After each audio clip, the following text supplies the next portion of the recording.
Hello guys, আসসালামু আলাইকুম। আজকে রান্না করব হচ্ছে কচু দিয়ে ছোট মাছ।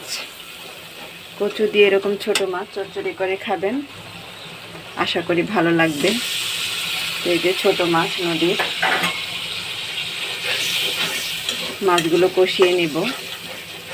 রেগুলার মশলা দিয়ে রান্না করছি, সবাই জানেন নিশ্চয়। তো মাছগুলা কষিয়ে তারপর আমি উঠিয়ে এখানে আবার কচুগুলা কষিয়ে নেব। তো দেখতে থাকুন আর আমাদের সঙ্গেই থাকুন দর্শক। তো এই যে মাছ উঠিয়ে রেখেছি আমি কষিয়ে, আর এখন এই কষানো মশলার মাঝে আমি কচুগুলো দিয়ে দিব। এই যে কচুগুলো,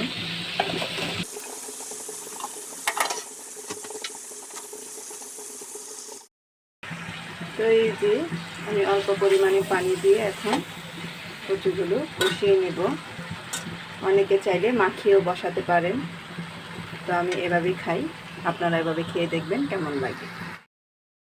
এই যে আমার হয়ে গেছে কচু দিয়ে ছোট মাছ দিয়ে চচ্চড়ি। আমি আর একটু শুকিয়ে নেব, আপনারা চাইলে এভাবেও খেতে পারেন। মাছগুলো কষিয়ে নিলে হয় কি, মাছের কালারটা সুন্দর আসে, খেতেও অনেক ভালো লাগে। তো মাখিয়ে বসালে আমার এতটা মাছ খেতে এরকম ভালো লাগে না, এই জন্য আমি এভাবে বসাই। আপনারা এভাবে খেয়ে দেখবেন, আশা করি অনেক ভালো লাগবে। আমার অনেক ভালো লাগে। আমি এটাকে পোড়া পোড়া করে নেব। তো নতুন নতুন ভিডিও পেতে আমার চ্যানেলটা সবাই সাবস্ক্রাইব করবেন, আর সবাই ভালো থাকবেন। আল্লাহ হাফেজ।